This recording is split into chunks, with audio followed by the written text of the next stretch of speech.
साथीहरु सबैलाई नमस्कार छ। लिम्बुवान रिडर्स क्लब्सको यो छलफल कार्यक्रममा यहाँहरु सबैलाई म हार्दिक स्वागत गर्न चाहन्छु र आज मलाई दिनुभएको विषयमा आफ्ना केही कुराहरु म तपाईहरुको बीचमा राख्ने अनुमति चाहन्छु। खगेनजीले यहाँहरुलाई त्यो शेयर गर्नुभएकै छ।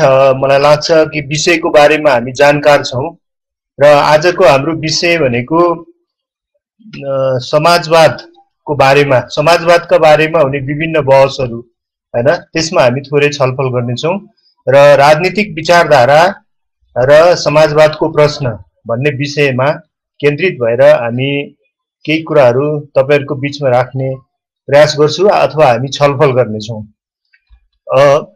राजनीतिक विचारधाराहरुको कुरा गर्दा राजनीतिक विचारधारा के हो र यसमा अरु राजनीतिक विचारधाराहरु भन्दा समाजवाद किन फरक छ, कहाँनेरि फरक छ, के कुराले फरक छ भन्ने प्रश्नलाई हामीले महत्त्व दिनुपर्छ जस्तो मलाई लाग्छ।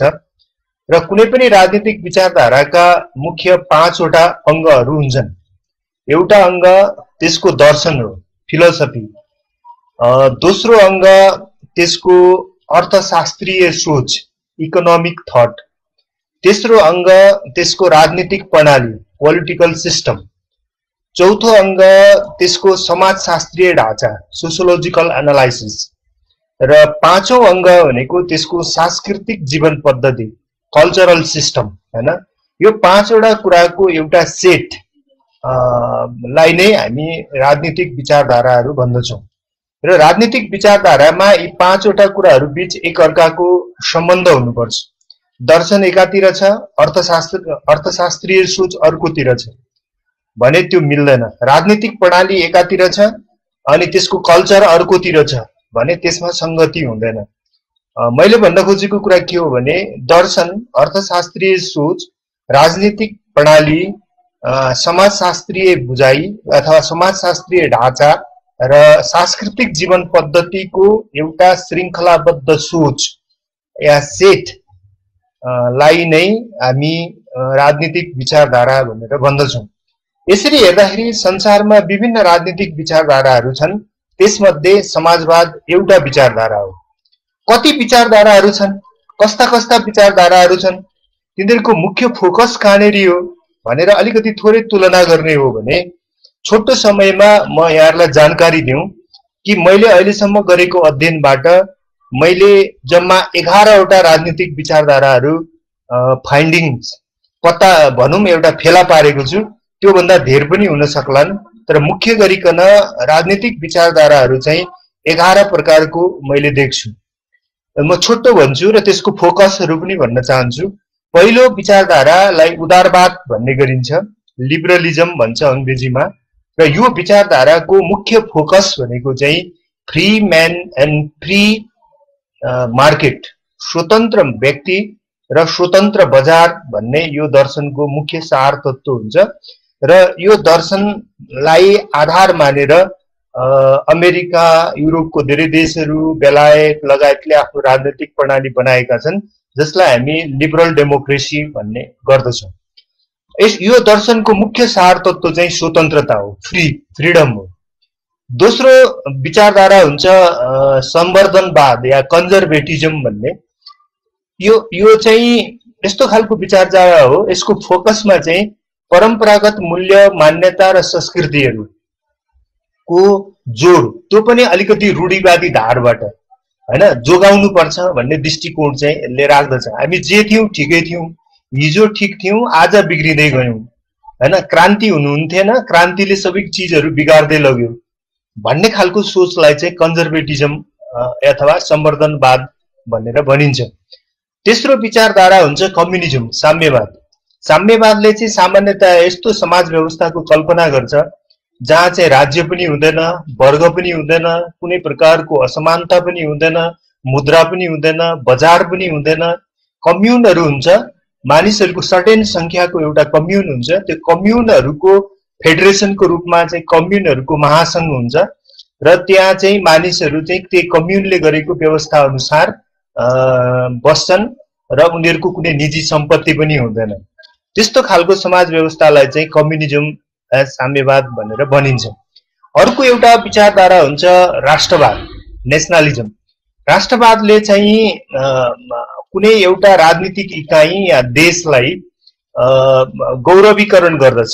म राम्रो, मेरो देश महान, मेरो भाषा राम्रो, मेरो नस्ल राम्रो, मेरो संस्कृति राम्रो, म बाहेककाहरू नराम्रा या म बाहेककाहरू तुच्छ, म महान अरू तुच्छ भन्ने खालको एउटा धारणा राष्ट्रवादको एउटा त्यो पक्ष हुन्छ भने सँगसँगै राष्ट्रवादको अर्को पक्ष पनि हुन्छ जसलाई चाहिँ हामी देशभक्ति या पैट्रियोटिज्म भन्छौँ।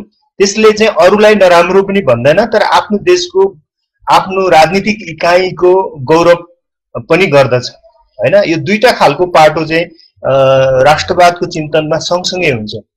अर्को अराजकतावाद भन्ने एउटा चिन्तन हुन्छ, राजनीतिक विचारधारा हुन्छ। यसले चाहिँ संसारका कुनै पनि प्राधिकारहरूलाई मान्दैन।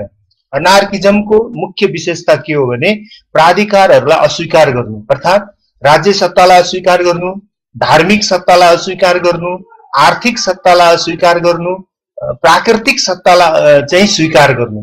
प्राकृतिक सत्ता बाहेकका सबै प्राधिकारहरूलाई अस्वीकार गर्नुलाई अनार्किजम भनेर भनिन्छ। त्यस्तै गरी अर्को संघवाद भन्ने चिन्तन हुन्छ।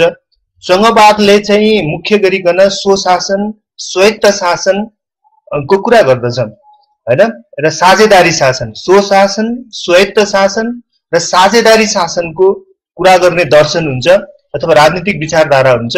त्यसलाई चाहिँ हामी संघवाद, फेडरलिजम भनेर भन्छौँ। अर्को हुन्छ जैविकतावाद भन्ने एउटा विचारधारा। त्यो विचारधारा जसलाई इकोलोजिजम पनि भनिन्छ। यो विचारधाराको मुख्य सार भनेको चाहिँ प्रकृतिको रक्षा हो, पृथ्वीको रक्षा हो, वातावरणको रक्षा हो।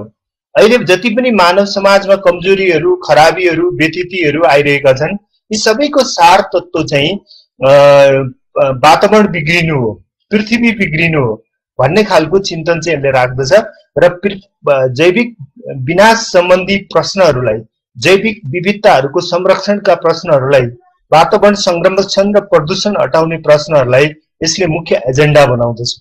अर्को हुन्छ फेमिनिजम, महिलावाद। र महिलावादका चाहिँ विभिन्न पक्षहरू छन्।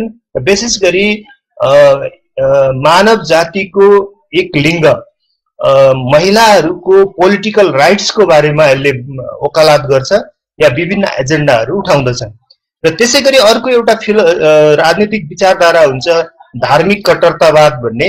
यो चाहिँ जस्तो तपाईहरु सुन्नुहुन्छ तालिबानहरू हैन, अर्को के रे मुजाहिदिनहरू, बोको हरामहरू, यस्तो पोलिटिकल राजनीतिक संगठनहरू चाहिँ धार्मिक कट्टरतावादमा आधारित हुन्छ र अहिलेको दुनियाँमा, इस्लामिक दुनियाँमा धार्मिक कट्टरतावादी संगठनहरू धेरै देखिन्छन्। तर यो केवल यस्तो खालको धार्मिक कट्टरतावादी संगठनहरू चाहिँ केवल इस्लामिक दुनियाँमा मात्र हुन्छन् भन्ने होइन, अरू देश, अरू धर्मावलम्बी समुदायहरूबाट पनि त्यस्तो संगठनहरू बनेको हुन सक्छ।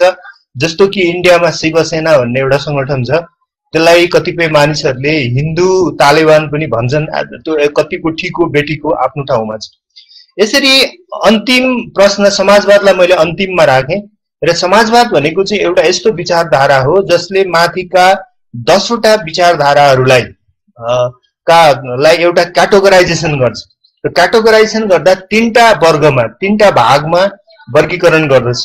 एउटा भागमा जसलाई पोजिटिभली लिनुपर्ने हुन्छ, अर्को भागमा जसलाई पोजिटिभ नेगेटिभ भाग लगाएर राम्रा कुराहरू लिनुपर्ने, नराम्रा कुराहरू छोड्नुपर्ने हुन्छ, र तेस्रो कुरा जसलाई अस्वीकार गर्नुपर्ने हुन्छ, नेगेटिभली लिनुपर्ने हुन्छ। यसरी हेर्दाखेरि समाजवादी दृष्टिकोणबाट अघि हामीले भनेका 10 वटा दृष्टिहरूलाई कसलाई सकारात्मक लिने, कसलाई नकारात्मक लिने, कसलाई सकारात्मक र नकारात्मक दुवै कोणबाट लिने, नकारात्मकहरू छोड्ने, सकारात्मकहरू समात्ने। यसरी हेर्दाखेरि संवर्धनवाद, फाँसीवाद, अराजकतावाद र धार्मिक कट्टरतावाद, यो 4 वटा फिलोसफीहरूलाई अथवा राजनीतिक विचारधाराहरूलाई चाहिँ समाजवादको आँखाबाट चाहिँ नेगेटिभ मानिन्छ हैन। फाँसीवादको चर्चा मैले अघि गरे नै छु, जो नस्लको श्रेष्ठतामा आधारित सिद्धान्तलाई फाँसीवाद भनिन्छ, जसको अभ्यास चाहिँ मुसोलिनी, हिटलरहरूले गरेका थिए। यसो भन्नुस्, राष्ट्रवादको अलिकति राष्ट्रवाद बिउ हो त्यो वृक्ष भयो भने फाँसीवाद हुन्छ र त्यो फल लाग्यो भने त्यो साम्राज्यवाद हुन्छ हैन। त्यो राष्ट्रवादकै एउटा सेकेन्ड स्टेज फाँसीवाद हो र फाँसीवादकै अझै विकसित रूप चाहिँ साम्राज्यवाद हो। यसरी हेर्दाखेरि संवर्धनवाद, फाँसीवाद, अराजकतावाद र धार्मिक कट्टरतावाद यो चारवटा राजनीतिक विचारधाराहरूलाई चाहिँ यसले नकारात्मक रूपमा लिन्छ भने संघवाद, जैविकतावाद र महिलावाद यो तीनटा दर्शनलाई चाहिँ सकारात्मक रूपमा लिन्छ। यो तीनटा चीज चाहिँ राम्रो हो भन्छ समाजवादले। संघवाद राम्रो हो, जैविकतावाद राम्रो हो, महिलावाद राम्रो हो भन्छ र यी राजनीतिक विचारधारालाई चाहिँ आफूमा समाजवादले ग्रहण गर्दछ। त्यसपछि बाँकी रहेको तीनटा उदारवाद, राष्ट्रवाद र साम्यवाद यसलाई चाहिँ आदि आदि गर्छ समाजवादले। जस्तो उदारवादबाट स्वतन्त्रता भन्ने शब्दलाई लिन्छ तर निरपेक्ष बजारवाद भन्ने कुरालाई समाजवादले लिँदैन, छोड्दिन्छ। अर्थात् उदारवादी दर्शनको आदि चीज समाजवादले लिन्छ, आदि चीज समाजवादले लिँदैन। त्यस्तै गरी राष्ट्रवादको पनि आदि चीज समाजवादले लिन्छ, आदि चीज समाजवादले लिँदैन। राष्ट्रवाद, फाँसीवाद, साम्राज्यवाद हुँदैतिर जाने चीजलाई समाजवादले लिँदैन भने देशभक्ति, स्वाधीनता, उपनिवेशवादको विरोध र प्रभुत्ववादको विरोध गर्ने कुरा चाहिँ फेरि समाजवादले लिन्छ। त्यसै गरी साम्यवादको सर्वहारा राज्य, एकदलीय कम्युनिस्ट प्रणाली अनि कुनै दिन राज्यविहीन समाज आउँछ, सबै मान्छेहरू चाहिँ वर्गविहीन, राज्यविहीन, बजारविहीन हुन्छन् भन्ने कुरा चाहिँ समाजवादले मान्दैन। तर साम्यवादको एउटा पक्ष कि श्रमलाई सम्मान गर्नुपर्छ र श्रमिकहरूको एउटा सम्मानपूर्ण जीवन हुनुपर्छ भन्ने कुरालाई चाहिँ फेरि समाजवादले मान्दछ।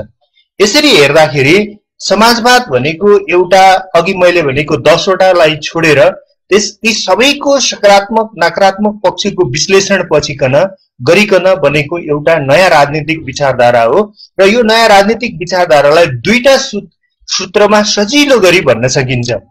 पहिलो सूत्र, 1 नम्बर सूत्र कि समाजवाद के हो भनेर कसैले भन्यो भने भन्न सकिन्छ एउटा यस्तो राजनीतिक विचारधारा जहाँ स्वतन्त्रता पनि हुन्छ, समानता पनि हुन्छ। यो भिन्नता हामीले बुझ्नुपर्छ कि जस्तो उदारवादमा स्वतन्त्रता हुन्छ, समानता हुँदैन।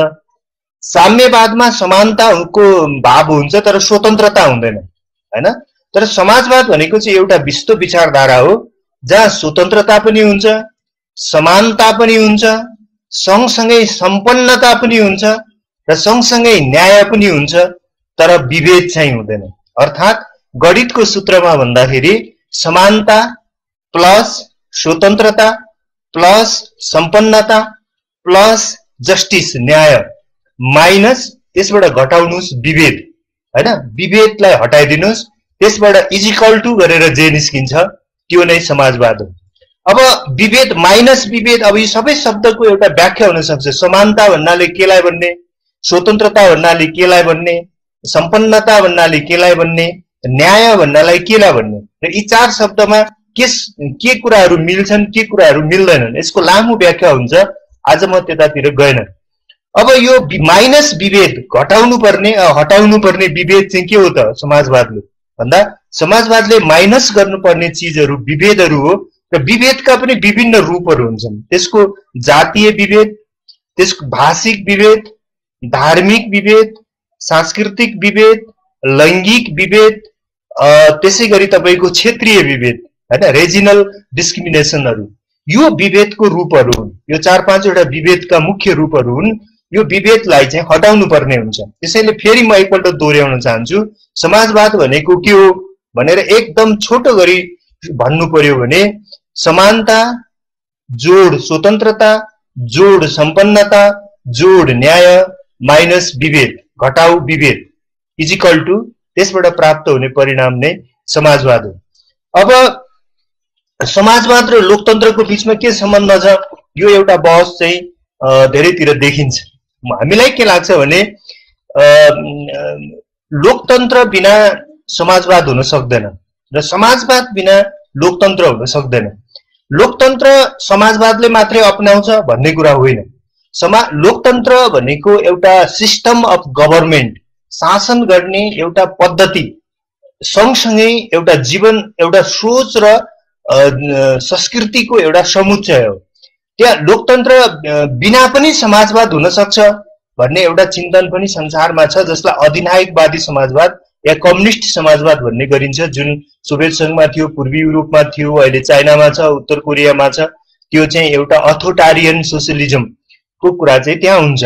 तर हामीले गरिरहेको समाजवादको कुरा या नेपालका सन्दर्भमा समाजवादको कुरा गर्दा हामीले के बुझ्नुपर्छ भने डेमोक्रेसी बिना चाहिँ समाजवाद हुन सक्दैन।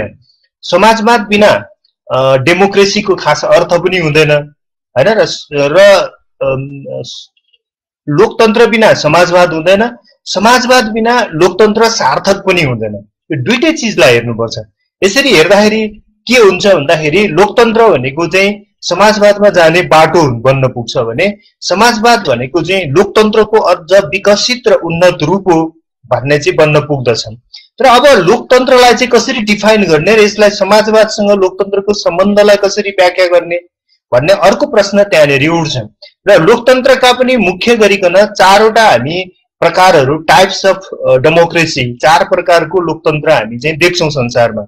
एउटा लोकतन्त्रलाई एउटा प्राचीन प्रत्यक्ष लोकतन्त्र भनिन्छ, जुन जसलाई चाहिँ राजनीति शास्त्रको भाषामा एथेनियन डेमोक्रेसी पनि भनिन्छ, जहाँ साना नगर राज्यहरूमा सम्पूर्ण नागरिकहरू आफै भेला भएर राज्यको बारेमा कुनै निर्णय लिन्छन् भने त्यस्तो लोकतन्त्रलाई प्रत्यक्ष लोकतन्त्र भन्ने गरिन्छ।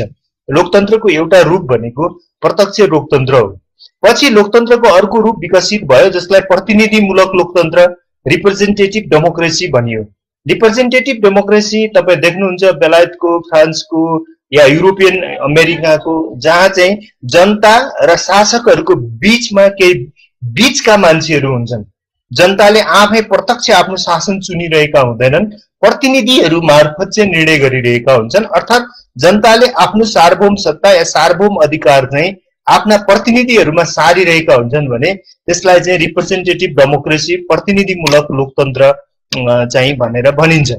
र तेस्रो खालको लोकतन्त्र जसलाई सोशल डेमोक्रेसी, सामाजिक लोकतन्त्र भन्ने गरियो। र सामाजिक लोकतन्त्रको कन्सेप्ट चाहिँ के कसरी आएको थियो भने प्रतिनिधिमूलक लोकतन्त्रमा राजनीतिक स्वतन्त्रता भयो तर आर्थिक समानता चाहिँ भएन।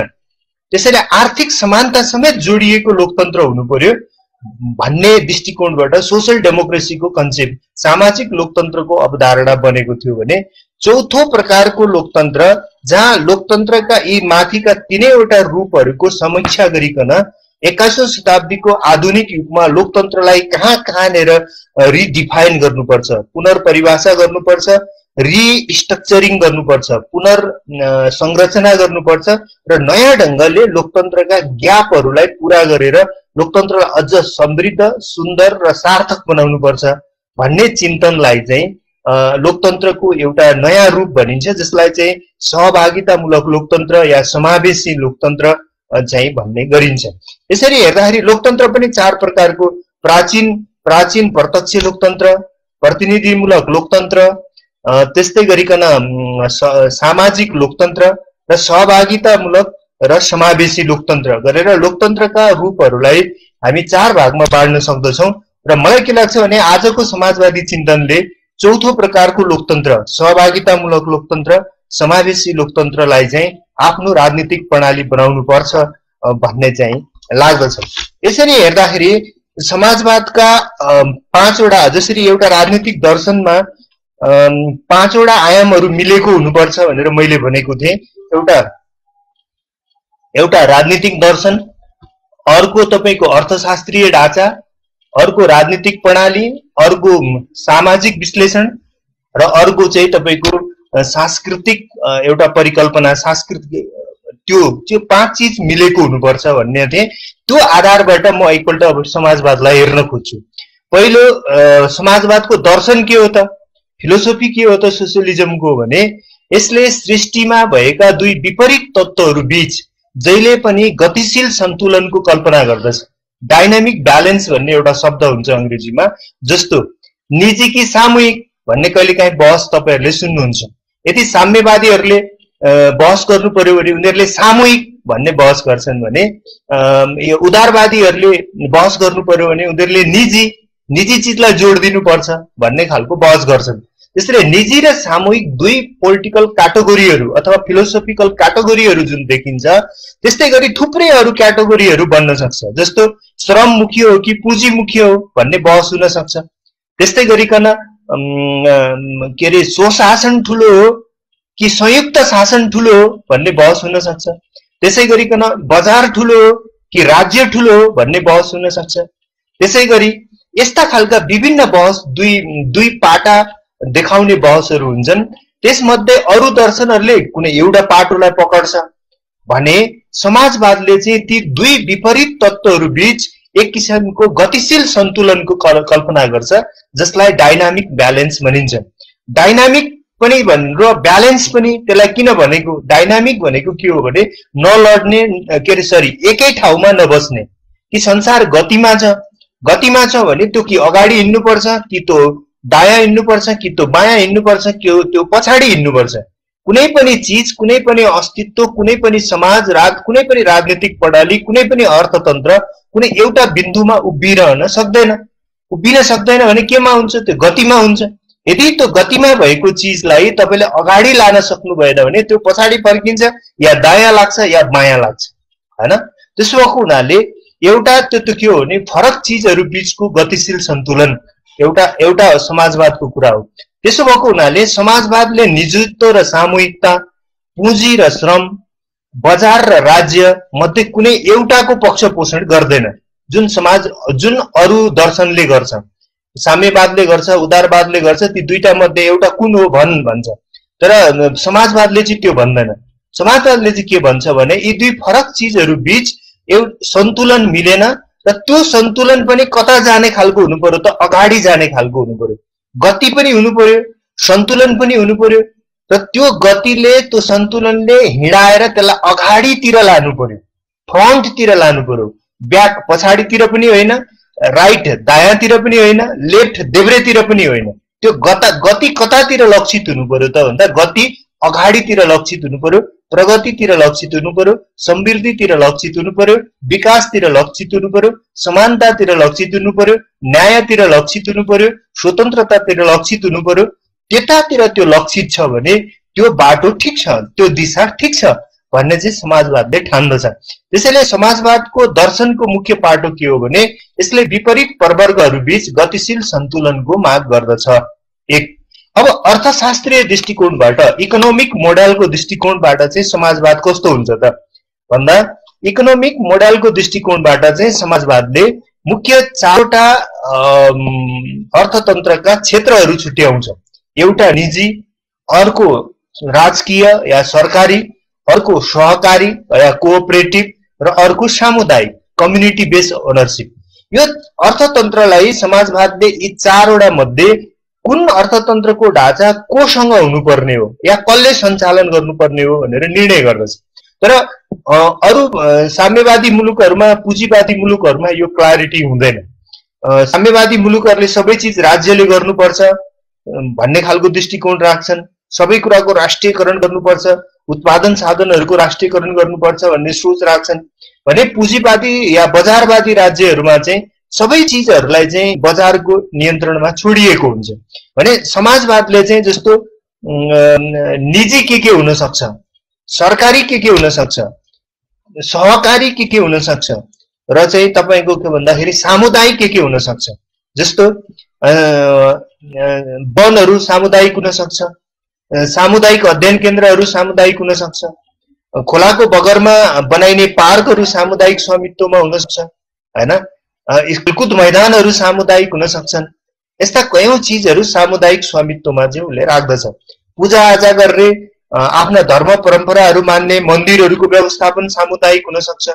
यस्तो यो खालको उसले गर्दछ भने अब के चिजहरू सहकारी हुन सक्छन् भनेर साना स्तरका आय आर्जन गर्नुपर्ने चिजहरू, जस्तो कृषकहरूको सहकारी, हैन, पशुपालक कृषकहरूको सहकारी, अलैँची खेती गर्ने कृषकहरूको सहकारी, यसरी सहकारीका सर्टेन सेक्टरहरूले छुट्याउँछ भने राज्यले गर्नुपर्ने के हो त भन्दाखेरि सामान्यतया राज्यले समाजवादी राज्यमा राज्यले गर्ने क्षेत्रहरू भनेको सुरक्षा, पूर्वाधारको विकास, सामाजिक सुरक्षाको वितरण, शिक्षा, स्वास्थ्य र स्ट्राटेजिक इम्पोर्टेन्स भएका अथवा निजी क्षेत्र लगानी गर्न इच्छुक नभएका ठूलो लगानी लाग्ने उद्योग धन्दाहरू हैन, यति कामहरू चाहिँ राज्यले गर्नुपर्छ र बाँकी कामहरू चाहिँ निजी क्षेत्रलाई दिँदा हुन्छ।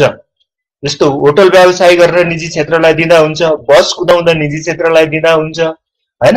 अब के भने यस्तो खालको कल्पना उसले चाहिँ गर्दछ।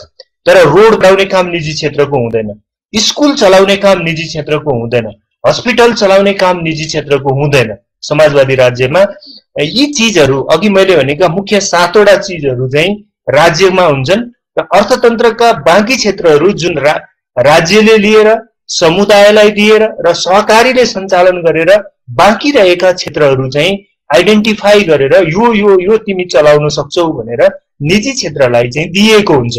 अब यी अर्थतन्त्रका यी 4 क्षेत्रहरू निजी, सरकारी, सहकारी र सामुदायिक, यी 4 स्वामित्वको क्षेत्रहरूको बीचमा पनि एउटा समन्वयात्मक प्रतिस्पर्धा र सहकार्य हुन्छ। त्यस्तो खालको अर्थतन्त्र भएको समाज व्यवस्थालाई चाहिँ समाजवाद भनिन्छ। यो चाहिँ समाजवादको अर्थशास्त्रीय विश्लेषण हो। अब त्यसपछि रह्यो समाजवादको राजनीतिक प्रणाली कस्तो हुन्छ। एब्सोल्युटली मैले अघि भने कि समाजवादको राजनीतिक प्रणाली डेमोक्रेटिक हुन्छ। डेमोक्रेसी नभएका शासन व्यवस्थाहरू जस्तो एकदलीय व्यवस्था भन्दा हामी कम्युनिस्ट व्यवस्था भन्ने मात्रै बुझ्छौं, त्यो मात्रै होइन। सामान्यतया फासिस्टहरू पनि एकदलीय हुन्छ। जस्तो इटलीको मुसोलिनीको पार्टी भनेको फासिस्ट पार्टी जुन थियो त्यो पनि एकदलीय थियो। हिटलरको नाजी पार्टी जुन थियो त्यो पनि एकदलीय थियो। अझ इस्लामिक दुनियाँहरुमा बाथ पार्टीहरू भन्ने जुन हुन्छन् तिनीहरू पनि एकदलीय हुन्छन्। जस्तो इराकमा तपाईको सद्दाम हुसैनको पार्टी एकदलीय नै थियो, त्यहाँ बाथ पार्टी। अर्को तपाईको अहिले सिरियामा असदको सरकार छ त्यो पनि एकदलीय प्रणालीमा आधारित छ। जिम्बाब्वेमा रबर्ट मुगाबेको सरकार चाहिँ एकदलीय थियो। त्यसरी सामान्यतया 3 खालका राजनीतिक दर्शनहरूले एकदलीयलाई चाहिँ प्रेरित गर्दछ। एउटा साम्यवाद, कम्युनिस्टले पनि एकदलीयता अपनाउँछ धेरै जसो। अर्को तपाईको फाँसीवादले पनि एकदलीयता अपनाउँछ। अर्को तपाईको चाहिँ इस्लामिक बाथ मुभमेन्ट हैन, इस्लामिक बाथ पार्टीहरूले पनि एकदलीयता अपनाउँछन्। र मुख्य गरी संसारमा एकदलीयताका 3टा धारहरू देखिन्छन्। त्यो डेमोक्रेसीमा एकदलीयता हुँदैन, 1। डेमोक्रेसीमा राजतन्त्र हुँदैन, 2। डेमोक्रेसीमा सैनिक शासन हुँदैन, 3। डेमोक्रेसीमा तपाईको के रे धर्मगुरुहरूको शासन पनि हुँदैन, 4। यो 4 वटा चीजलाई तपाईं हटाइदिनुस्। एकदलीयता हटाइदिनुस्, राजतन्त्र हटाइदिनुस्, सैनिक शासन हटाइदिनुस् र धर्मगुरुहरूको शासनलाई हटाइदिनुस्। यो 4 वटा चीज नभएको र जनताले भोट हालेर आफ्नो सरकार छान्न पाउने सिस्टम भएको देशलाई चाहिँ हामी लोकतान्त्रिक मुलुकहरू भनेर भन्दछौँ। र समाजवादको मैले दर्शनपछि अर्थतन्त्रको कुरा गरेँ र अहिले म राजनीतिक प्रणालीको कुरा गर्दाखेरि समाजवादको राजनीतिक प्रणाली भनेको लोकतान्त्रिक हुन्छ। तर कस्तो लोकतान्त्रिक? लोकतन्त्रको पनि त प्रकार छ। गैर लोकतान्त्रिक शासनहरूलाई अघि हामीले 4 भागमा बाँड्यौं, एकदलीयता, सैनिक शासन हैन, धर्मगुरुहरूको शासन, यो खालको हो। तिनीहरू हुँदैन। तर फेरि लोकतन्त्रका 4 वटा प्रकारहरू मध्ये अघि मैले भने प्रत्यक्ष लोकतन्त्र, प्रतिनिधिमूलक लोकतन्त्र, सामाजिक लोकतन्त्र र सहभागितामूलक लोकतन्त्र मध्ये लोकतन्त्रको कुन ढाँचा अपनाउने त भन्ने बहस अर्को त्यहाँनेरि हुन्छ। र संसारका धेरै जसो समाजवादीहरूले लोकतन्त्रको सबैभन्दा विकसित रूप चाहिँ सामाजिक लोकतन्त्र हो, सोशल डेमोक्रेसी हो भन्ने गरेका थिए। 1990 को दशकसम्म यो बहस थियो। तर अहिलेको बितेको 20 वर्ष यता संसारभरि तपाईले हेर्नुभयो भने त्यो चाहिँ हुँदैन। लोकतन्त्रको एउटा नयाँ ढाँचा विकसित भइसकेको छ जो सामाजिक लोकतन्त्र भन्दा पनि अझ विकसित छ, जो प्रत्यक्ष लोकतन्त्र भन्दा पनि अझ विकसित छ र जो प्रतिनिधिमूलक लोकतन्त्र भन्दा पनि अझ विकसित छ। त्यस्तो लोकतन्त्रलाई हामी नेपालको सन्दर्भमा हामी चाहिँ सहभागितामूलक, समानुपातिक र समावेशी लोकतन्त्र भनेर चाहिँ भन्न सक्छौं। अब यो लोकतन्त्र जुन चौथो प्रकारको लोकतन्त्र हाम्रो समाजवादले अपनाउनु पर्छ भनेर मैले भन्दैछु, यो लोकतन्त्रको चाहिँ कस्तो हुन्छ त? यसको चाहिँ रूप कस्तो हुन्छ, यसको विशेषताहरू कस्तो हुन्छ भन्ने प्रश्न चाहिँ त्यहाँनेरि आउन सक्छ। मलाई लाग्छ यो लोकतन्त्रका मुख्य 5 वटा विशेषताहरू हुन्छन्।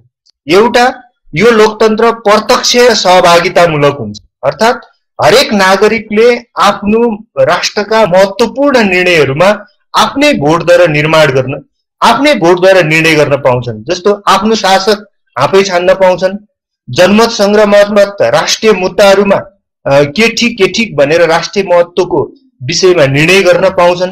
कुनै संविधान बनिसकेपछि जनमत संग्रह गरेर त्यो संविधानलाई अनुमोदन गराउनु पर्ने हुन्छ। यदि बहुमतले त्यो संविधान अस्वीकार गर्यो भने त्यो संविधान अस्वीकार हुन्छ र सार्वभौम सत्ता प्रतिनिधिहरूमा सरेको मानिँदैन। उनीहरूलाई भोट मार्फत शासकीय अधिकार दिएको मात्रै मानिन्छ। शासकीय अधिकार पाएको हुनाले सांसदहरूले, भोट पाउनेहरूले सरकार सञ्चालनसम्म चाहिँ गर्न पाउँछन् सहभागितामूलक लोकतन्त्रमा। तर राष्ट्रको बारेमा, देशको बारेमा कुनै ठूलो निर्णय गर्नु पर्यो भने फेरि उनीहरू भोटरमा फर्किनुपर्छ, नागरिकमा फर्किनुपर्छ। किनकि प्रतिनिधिमूलक लोकतन्त्रमा चाहिँ सार्वभौम सत्ता भोटसँगै सरेर प्रतिनिधिमा गयो भन्ने बुझिन्छ भने सहभागितामूलक लोकतन्त्रले चाहिँ सार्वभौम सत्ता जनतामा अविछिन्न अक्षुण्ण हुन्छ, त्यो कहिले सर्दैन र त्यो सरेर प्रतिनिधिमा गएकै हुँदैन। त्यसैले कुनै पनि ठूला निर्णयहरू जनता मार्फत कि त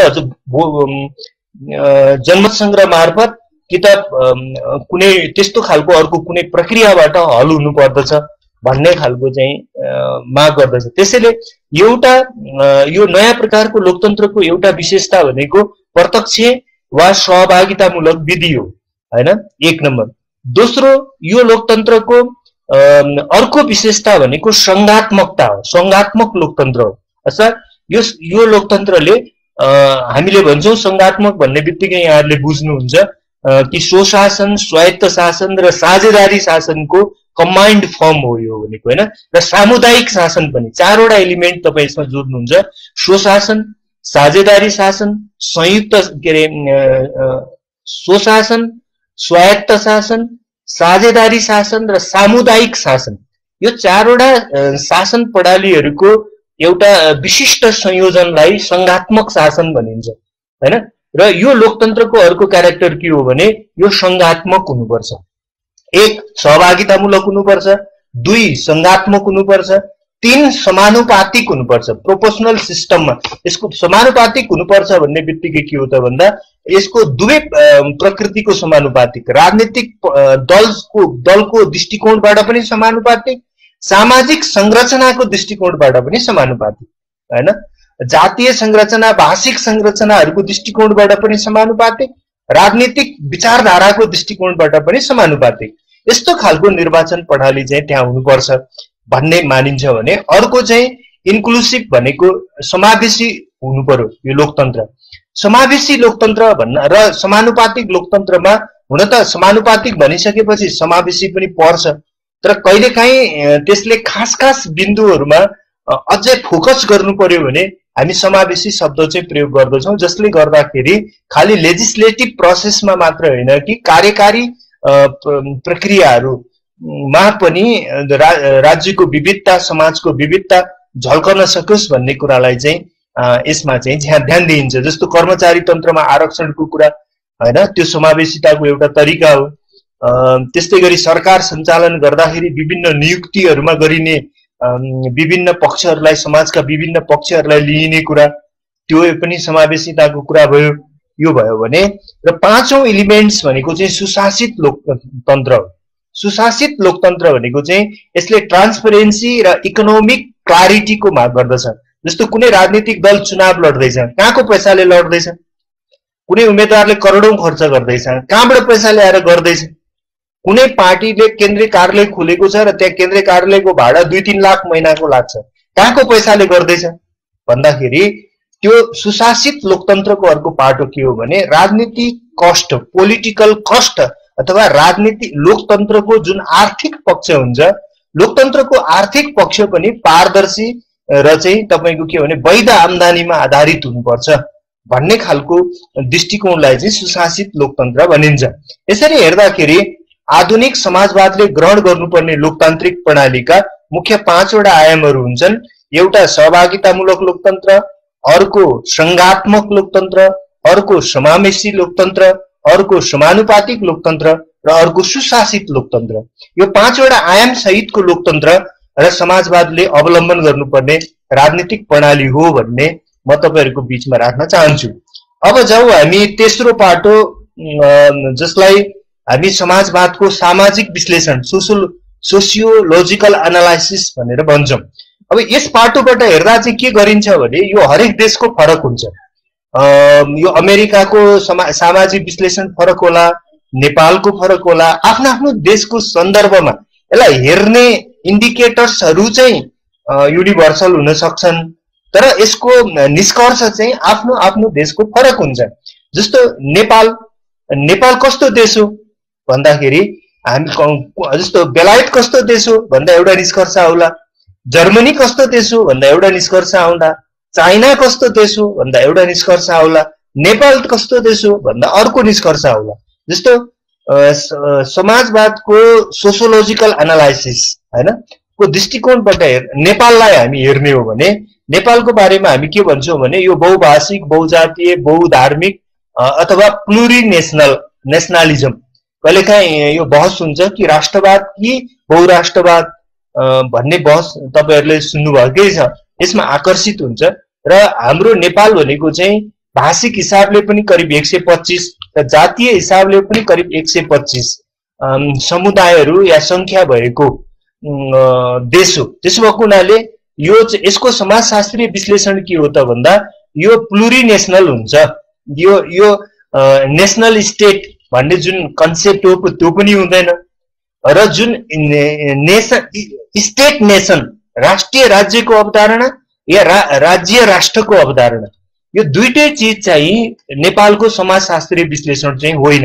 नेपालको समाजशास्त्रीय विश्लेषण भनेको चाहिँ नेशनलिज्म हो कि हामी जुन जातीय, भाषिक, सामुदायिक, सांस्कृतिक समुदायहरू छन् ती समुदायलाई नै नेशनालिटी, राष्ट्रियता मान्दछौं र धेरैवटा राष्ट्रियता भइसकेपछि त्यो बहुराष्ट्रियता हुन्छ। त्यो बहुराष्ट्रियता भइसकेपछि त्यो देशको राष्ट्रियताको चरित्र चाहिँ पुरुली नेशनल हुन्छ भन्ने खालको यो चाहिँ हाम्रो समाजवादको चाहिँ समाजशास्त्रीय विश्लेषण हो भन्ने मलाई लाग्दछ। यसरी हेर्दाखेरि मोटामोटी नेपाली समाजलाई तीनवटा एउटा क्याटेगोरीमा हेर्ने गरिन्छ।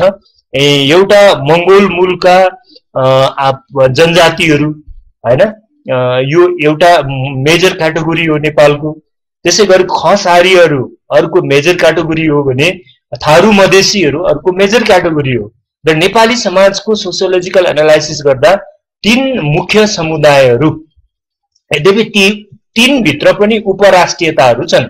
जस्तो मंगोल मूलका जनजातिहरू भन्दाखेरि तपाईको पूर्वको राई, लिम्बू, शेर्पा, तामाङ, नेवार हुँदै हुँदै जाला पश्चिमको मगरसम्म। त्यस्तै गरी अब मधेसीहरू भन्दाखेरि त्यसको पनि उपराष्ट्रियताहरू मैथिल भाषी मधेसीहरू, अवधी भाषी मधेसीहरू, भोजपुरी भाषी मधेसीहरू, थारू मधेसीहरू, मुस्लिम मधेसीहरू भन्ने खालको क्याटेगोरीहरू चाहिँ त्यहाँ हुन्छ भने खस आर्यहरू भन्दाखेरि पनि प्रोपर कर्णाली क्षेत्रमा बसिरहेका, परम्परागत क्षेत्रमा बसिरहेका खस आर्यहरू र देशभरि छिरलिएका खस आर्यहरू भन्ने चाहिँ यसको क्याटेगोराइजेसन हुन सक्दछ। त्यसैगरी यो तीन मेजर क्याटेगोराइजेसन सँगसँगै केही उपसमूहहरू, त्यो मुख्य गरिकन हाम्रो देशमा दलित समुदाय, मुस्लिम समुदाय र लोपोन्मुख या अल्पसंख्यक जातिहरू, अघिको माथिको तीन मूल क्याटेगोराइजेसन भित्र पनि नपर्ने जुन समुदायहरू छन् यिनीहरूको कुराहरू पनि यसमा जोडिन आउँदछ। त्यसैले समाजवादको कुरा गर्दा हाम्रो लोकतन्त्र संघीय हुनुपर्छ भन्नुको अर्थ के हो भने हाम्रो देशको शासन प्रणालीले यस प्रकारको चाहिँ सामाजिक विविधतालाई राज्यको प्रक्रियामा काहीँ न काहीँनेरि ल्याएर चाहिँ जोड्नु पर्दछ या त्यसलाई संरचनात्मक सम्बोधन गर्नु पर्दछ भन्ने प्रश्न चाहिँ यहाँनिर जोडिन आउँदछ भने अब म अन्तिम कुरा कि समाजवादको संस्कृति हैन म चाहिँ अलिकति छलफल गर्न चाहन्छु र समाजवादको संस्कृतिले चाहिँ यो सामन्ती संस्कृति भनेको शान देखाउने, बडप्पन देखाउने र वर्चस्व कायम गर्ने हुन्छ भने पुँजीवादी संस्कृति भनेको चाहिँ तपाईको के भन्दाखेरि यो के भन्छ उपभोक्तावादमा आधारित हुन्छ हैन। भने कम्युनिस्ट संस्कृतिहरू चाहिँ उनीहरूले आफूलाई सर्वहारा संस्कृति भनेर भन्दछन् हैन। अब यी संस्कृतिका आफ्ना आफ्ना राजनीतिक संस्कृतिका आफ्ना आफ्ना व्याख्याहरू छन्। त्यतातिर नजाउँ। तर समाजवादको संस्कृति भनेको चाहिँ के हो भने यसले धेरै उपभोक्तावादलाई पनि जोड दिँदैन, यसले सामन्ती हैकम वर्चस्ववादलाई पनि यसले मान्दैन हैन, यसले सर्वहारा संस्कृतिको कुरा पनि गर्दैन र यसले चाहिँ तपाईको के भन्दाखेरि एक फरक प्रकारको परस्पर सम्मान र विश्वासमा आधारित समभावको संस्कृतिको पक्ष पोषण गर्दछ। समभाव भन्नाले के भने कुनै पनि पद भएको या पद नभएको, धन भएको या धन नभएको, कुनै खास वर्णको भएको या खास वर्णको नभएको, कुनै खास संस्कृति मान्ने भएको या त्यो संस्कृति मान्ने नभएको कारणले गर्दाखेरि मानिस मानिस बीचको सम्बन्धमा कुनै पनि सम्मानको र पारस्परिकताको कुनै पनि भिन्नता हुनु हुँदैन भन्ने खालको संस्कृति। यस्तो संस्कृतिलाई चाहिँ समभावको संस्कृति भनिन्छ। अघि पनि मैले भने सामन्ती संस्कृति वर्चस्वको संस्कृति हो, कम्युनिस्ट संस्कृति सर्वहारा संस्कृति हो भने पुँजीवादी संस्कृति या उदारवादी संस्कृति उपभोक्तावादी संस्कृति हो भने समाजवादी संस्कृति चाहिँ समभावमा आधारित संस्कृति हो। त्यसैले यो संस्कृति चाहिँ यो देखिनुपर्छ, यो भन्ने चीज मात्रै होइन, यो व्यवहारमा, बोलीमा, पार्टी या आन्दोलनको कार्यक्रमहरुमा, काम गर्ने तरिकाहरुमा, शैलीहरुमा त्यो चाहिँ देखिनु पर्दछ र यो देखियो भनेदेखि यो चाहिँ एउटा सँगसँगै यसले चाहिँ समाजवादको विकासमा चाहिँ सांस्कृतिक पक्षबाट चाहिँ योगदान गर्न चाहिँ सक्दछ। अब यसरी हेर्दाखेरि मैले के देख्छु भने समाजवादलाई मुख्य दर्शनको हिसाबले फेरि एकपल्ट मैले दोहोर्याएँ, दर्शनको हिसाबले निजत्व र सामूहिकता सहितको गतिशील दर्शन, अर्थशास्त्रको हिसाबले निजी, सामूहिक, सहकारी र सामुदायिक स्वामित्व बीच सहकार्य र प्रतिस्पर्धा या समन्वयात्मक अर्थतन्त्र, राजनीतिक प्रणालीको हिसाबले सहभागितामूलक, संघात्मक, समानुपातिक, समावेशी र सुशासित लोकतन्त्र, समाजशास्त्रीय हिसाबले बहुराष्ट्रियता मा आधारित समाज। त्यो बहुराष्ट्रियतामा आधारित समाज भन्ने बित्तिकै त्यस अनुसारकै भाषिक नीतिको कुरा त्यहाँ आउँछ, कुन कुन भाषाहरूलाई कसरी सरकारी कामकाजमा समावेश गर्ने, शैक्षिक प्रणालीमा समावेश गर्ने भन्ने कुराहरू त्यसमा आउँछ भने संस्कृतिको हिसाबले चाहिँ समभावको संस्कृति। यो पाँच चीजहरू बन्यो जोडियो भनेदेखि चाहिँ नेपालको सन्दर्भमा या अहिले 21औं शताब्दीको सन्दर्भमा त्यो चाहिँ समाजवादी विचारधारा हुन्छ भन्ने चाहिँ मोटामोटी कुरा मैले तपाईहरुको बीचमा चाहिँ राखेँ। अब यसरी हेर्दाखेरि समाजवाद को ठ्याक्कै यही रूप संसारका सबै देशका मानिस के रे समाजवादीहरूले स्वीकार गरेका छन् त, या यस्तो ठ्याक्कै मिल्दो खालको समाजवाद दुनियाँमा काहीँ छ त? या अहिले नेपालमा पनि त सबै पार्टीहरूले, कांग्रेसले पनि आफूलाई प्रजातान्त्रिक समाजवाद भन्छ, कम्युनिस्टहरूले पनि आफूलाई वैज्ञानिक समाजवाद भन्छन्। त्यो यो मिलेको छ कि छैन त? यो तारतम्य भनेर हेर्ने हो भने मिलेको देखिँदैन। सिद्धान्त एकातिर गइरहेको देखिन्छ भने व्यवहार चाहिँ मा चाहिँ विभिन्न विचलनहरू देखिन्छ, भिन्नताहरू देखिन्छ। र जस्तो कतिपयले समाजवाद भन्ने शब्दको लोकप्रियतालाई राजनीतिक उपयोग गर्न खोजेको देखिन्छ, तर वास्तवमा समाजवाद भनेको के हो भनेर बुझेको पनि देखिँदैन र त्यस अनुसार लागू गरेको पनि देखिँदैन। जस्तो कम्युनिस्टहरूले समाजवादको कुरा गर्नु बिल्कुलै बेतुकको कुरा हो, किनभने समाजवादको कन्सेप्ट र साम्यवादको कन्सेप्टमा ठूलो भिन्नता देखिन्छ। त्यो दर्शनमा पनि, त्यो राजनीतिक प्रणालीमा पनि, त्यो अर्थशास्त्रीय सोचमा पनि, सबै चीजमा चाहिँ त्यो ठूलो भिन्नता देखिन्छ। त्यसैले तपाईले अहिले कम्युनिस्ट प्रणाली, हिजोको सोभियत संघ, पूर्वी युरोप, अहिलेको चाइना या उत्तर कोरिया या क्युबा समाजवाद हो कि होइन भनेर हेर्नुभयो भने त्यो समाजवाद चाहिँ भन्न सकिन्न। किन भन्न सकिन्न भने त्यहाँ बेसिक डेमोक्रेसी नै तपाई देख्नुहुन्न। जहाँ बेसिक डेमोक्रेसी देख्नुहुन्न भने त्यो चाहिँ समाजवादको कन्सेप्टबाट चाहिँ त्यो शासन प्रणाली चाहिँ आउट भइसक्यो हैन। त्यस्तै गरिकन पुँजीवादी भनेको राज्यहरू जस्तो अमेरिका, बेलायत, इन्डियाहरू चाहिँ समाजवादी हो कि होइन त भनेर हेर्ने हो भने ती राज्यहरू पनि समाजवादी होइनन्। किन ती राज्यहरू समाजवादी होइनन् भन्नुहुन्छ भने त्यहाँ सामान्य लोकतन्त्र छ, हामीले भने जस्तो प्रतिनिधिमूलक लोकतन्त्र मात्रै छ, सहभागितामूलक लोकतन्त्र, समावेशी लोकतन्त्र छैन। एउटा लोकतन्त्र त छ तर उन्नत प्रकृतिको लोकतन्त्र छैन। अर्को कुरा भनेको त्यहाँको अर्थतन्त्र चाहिँ कतिपय सामाजिक सुरक्षा कार्यक्रमहरू त त्यहाँ लागू गरिएका छन् जसलाई वेलफेयर स्टेट या लोक कल्याणकारी अवधारणा भनिन्छ।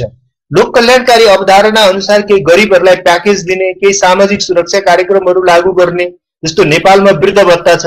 त्यो वृद्ध भत्ता छ भन्ने बित्तिकै नेपाल समाजवादी राज्य चाहिँ हुँदैन।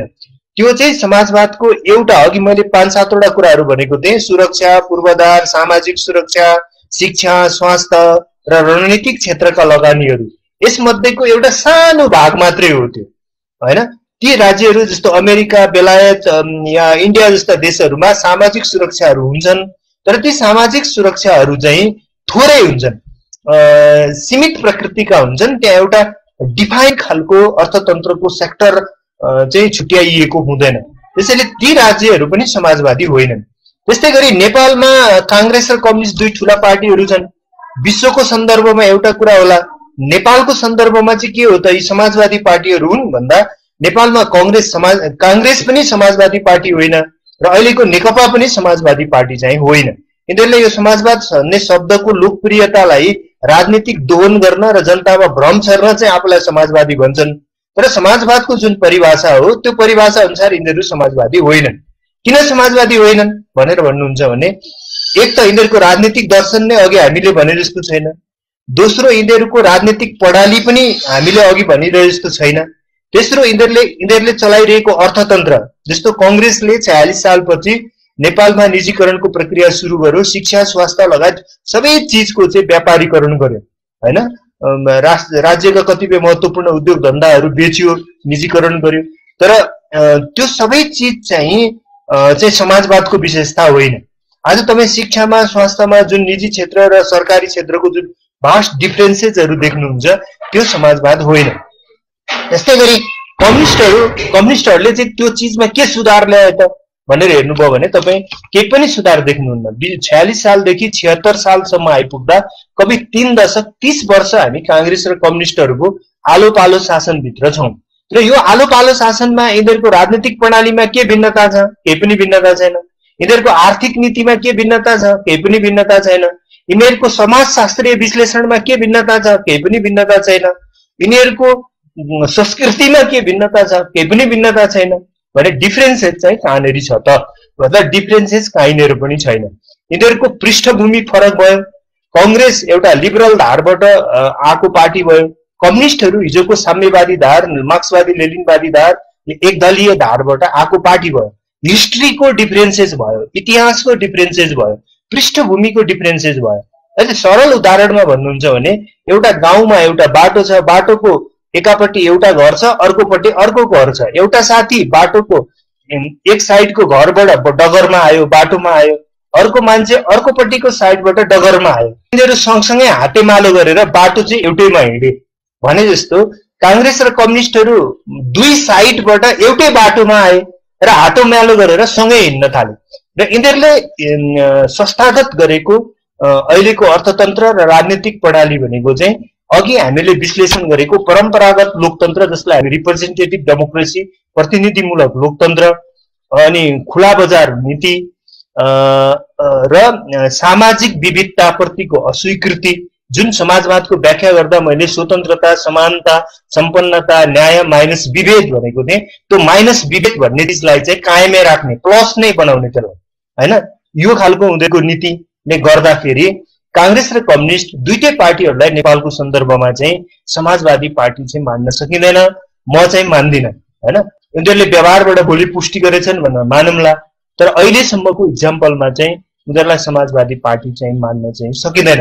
त्यसो हुनाले नेपालमा समाजवादको स्पेस एउटा अल्टरनेटिभ स्पेस हो। कहिलेकाहीँ नेपालमा बहस हुन्छ कि नेपालमा वैकल्पिक राजनीति भनेको के हो, विकल्प भनेको के हो, विकल्प कसको विकल्प हो भन्ने कुरा आउँछ। कसको विकल्प हो भन्दाखेरि राज्य जसले चलाइसके, नेपालको राजनीतिमा नयाँ र पुरानो भनेर छुट्याउने एकदम सरल तरिका के हो भने, जसको नीति राज्य चलिसक्यो, संविधान बनिसक्यो, जसका नीति सिद्धान्त अनुसार बनेको विधान अनुरूप जसले राज्यलाई चलाइसके, नेतृत्व गरिसके, ती पुराना हुन्।